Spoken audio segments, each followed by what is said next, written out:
এই তো কিছুদিন আগে স্যামসাং তাদের S25 আলট্রা ফোনটা লঞ্চ করলো এবং এটা রেস কাটতে না কাটতে কিন্তু তারা আরেকটা ফোন মার্কেটে লঞ্চ করতে যাচ্ছে। এটা হলো স্যামসাং গ্যালাক্সি S25 FE। তো এই ফোনটা তারা অফিসিয়ালি জানিয়েছে, তাদের অফিসিয়ালি লঞ্চ ডেট হলো 4 সেপ্টেম্বর এবং এটা আমরা 19 সেপ্টেম্বরের ভিতর অ্যাভেলেবেল মার্কেটে পেয়ে যাব। অর্থাৎ 19 সেপ্টেম্বরের ভিতর আমরা এই ফোনটা কিনতে পারবো। তো এই ফোনটাতে কী কী ব্যবহার করা হবে, এটা পারফরমেন্স কেমন হতে পারে, এই সম্বন্ধে একটা ধারণা দেওয়ার চেষ্টা করব আজকের ভিডিওতে।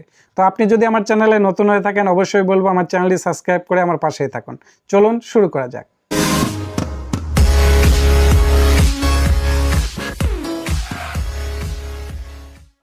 এই ফোনটার ডিজাইনটার কথা যদি বলি, ডিজাইনটা মূলত S25 আলট্রা ডিজাইনটার মতোই সিমিলার থাকবে, আমারই কোনো চেঞ্জ থাকবে না এই ফোনটাতে।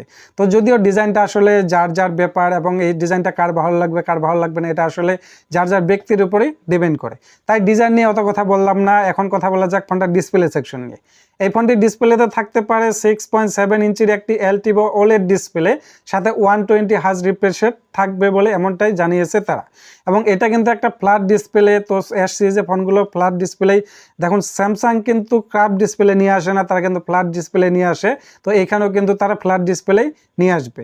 অন্যদিকে এই ফোনটার প্রসেসরে থাকতে পারে Exynos 2400 এবং এটা কিন্তু খুবই পাওয়ারফুল একটা চিপসেট এবং এটা দিয়ে আপনি সকল প্রকারের গেম টেম খেলতে পারবেন, এমনকি ভিডিও এডিটের কাজগুলো অনায়াসেই করতে পারবেন। সেই সাথে এই ফোনটিতে ক্যামেরা হিসাবে থাকতে পারে 50 মেগাপিক্সেলের মেন ক্যামেরা, যেটাতে iOS এর সাপোর্ট থাকবে, এবং 12 মেগাপিক্সেলের একটি আলট্রা ওয়াইড ক্যামেরা থাকবে এমনটাই জানা যাচ্ছে, এবং 8 মেগাপিক্সেলের একটি টেলিফোটো ক্যামেরা থাকবে। তো ক্যামেরা কোয়ালিটি স্যামসাং S সিরিজের ফোনগুলো বরাবরই ভালো হয়ে থাকে, তো এখানে সেরকমই থাকবে। আর iOS এর সাপোর্টের কারণে কিন্তু আপনারা স্টেবল ভিডিও অনেক ভালোভাবে করতে পারবেন এবং কাপাকাপি কোনো রকমে করবে না। সেই সাথে এটা কিন্তু আলট্রা ওয়াইড ক্যামেরা থাকছে, তার জন্য পলটেক মোডে ছবিগুলো ভালো তোলা যাবে, এবং টেলিফোটো ক্যামেরা থাকাতে আপনি এটা দিয়ে সর্বোচ্চ 3x পর্যন্ত জুম করতে পারবেন। তো টেলিফোটো ক্যামেরা থাকলে দূরের যে কোনো বস্তুকে আপনি কিন্তু অনায়াসে জুম করে ভালোভাবে তুলতে পারবেন।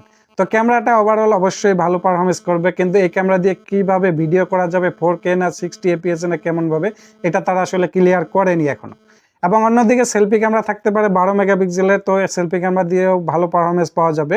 তো এই ক্যামেরা দিয়েও ভিডিও কিভাবে করা যাবে সেটা তারা ক্লিয়ার করেনি, এটা মূলত লঞ্চ করার পরেই বোঝা যাবে যে এটা আসলে কিভাবে ভিডিও করা যাবে, এবং 4K তে নাকি 2K তে।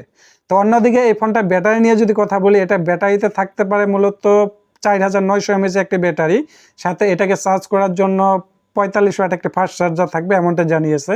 তো ব্যাটারি ব্যাকআপ নিয়ে কোনো চিন্তা ভাবনা থাকবে না, যেহেতু এখানে কম বেশি 5000 mAh একটি ব্যাটারি এবং 45 ওয়াটের চার্জার থাকাতে এটা কিন্তু একটা ফাস্ট চার্জার, তো সেই জন্য চার্জিং নিয়ে কোনো কমপ্লেন থাকবে না।